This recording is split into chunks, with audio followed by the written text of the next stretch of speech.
राजगढ़ में भगवान परशुराम जयंती के पावन अवसर पर श्री ब्राह्मण समाज राजगढ़ इकाई द्वारा एक भव्य कार्यक्रम का आयोजन किया गया। इस कार्यक्रम में एसडीएम राजगढ़ राजकुमार ठाकुर ने बतौर मुख्य अतिथि शिरकत की और भगवान परशुराम की पूजा अर्चना कर उनका आशीर्वाद ग्रहण किया। कार्यक्रम की शुरुआत शिरगुल देवता मंदिर में भगवान परशुराम की प्रतिमा की पूजा व हवन यज्ञ से हुई। इसके उपरांत भव्य शोभा यात्रा निकाली गई, जो मंदिर से प्रारंभ होकर पुराना बस स्टैंड होते हुए शिरगुल चौक तक पहुंची। शोभा यात्रा के दौरान वैदिक मंत्रोच्चार और जयकारों से पूरा शहर भक्ति में रंग गया, जिसमें सैकड़ों ब्राह्मणों सहित अन्य श्रद्धालुओं ने भाग लिया। सभा के अध्यक्ष हरदेव भारद्वाज ने इस मौके पर क्षेत्र वासियों को जयंती की शुभकामनाएं देते हुए कहा कि भगवान परशुराम का जीवन अन्याय और अधर्म के विरुद्ध संघर्ष करने की प्रेरणा देता है। मुख्य वक्ता आचार्य सुभाष शर्मा ने अपने संबोधन में कहा कि यह दिन केवल आनंद का नहीं, बल्कि प्रत्येक सनातनी के लिए शिक्षा का अवसर है। उन्होंने गीता का संदर्भ देते हुए बताया कि जब जब अधर्म बढ़ता है, तब भगवान किसी न किसी रूप में अवतार लेकर धर्म की स्थापना करते हैं, और परशुराम जी भी भगवान विष्णु के छठे अवतार थे। उन्होंने यह भी कहा कि भारत भूमि पर जन्म लेना पुण्य का फल है और वर्तमान समय में यह आवश्यक हो गया है कि बच्चों को संस्कार युक्त शिक्षा दी जाए। सभी को भगवान परशुराम जी के इस जन्मदिन की बहुत बहुत बधाई और शुभकामनाएं।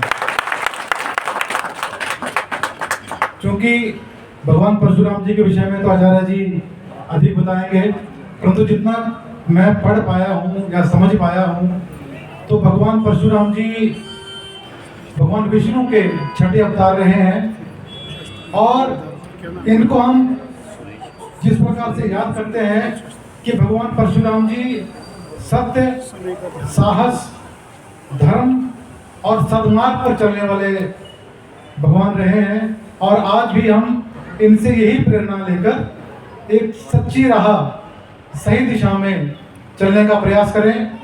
इनकी शिक्षाओं पर पूरा उतरें। जैसा भगवान परशुराम जी के विषय में सभी ने पढ़ा होगा, इनका जो मशहूर शस्त्र है कुल्हाड़ा जिसे कहते हैं, तो ये एक प्रकार से इस प्रकार का सिंबल है कि अज्ञानता के खिलाफ, अन्याय के खिलाफ हर व्यक्ति को खड़े रहना है, जैसे भगवान परशुराम जी उस समय रहे हैं। आज का दिन जैसे अक्षय तृतीया का दिन है, बहुत शुभ दिन है, और अभी सुरेंद्र जी ने बड़े विस्तार से कहा। और इस शुभ दिन भगवान परशुराम जी का जन्म हुआ।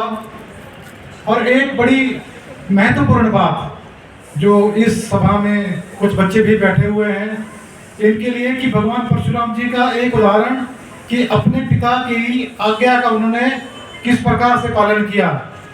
पिता के वचन को पूरा करने हेतु उन्होंने एक क्षण भी नहीं लिया, और तत्क्षण अपनी माता का गला उन्होंने काट दिया था।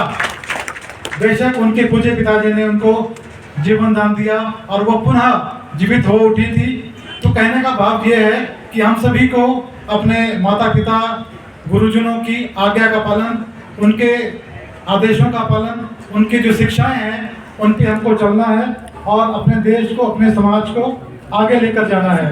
इन्हीं शब्दों के साथ आप सभी को इस शुभ दिन की बहुत बहुत बधाई, शुभकामनाएं। धन्यवाद।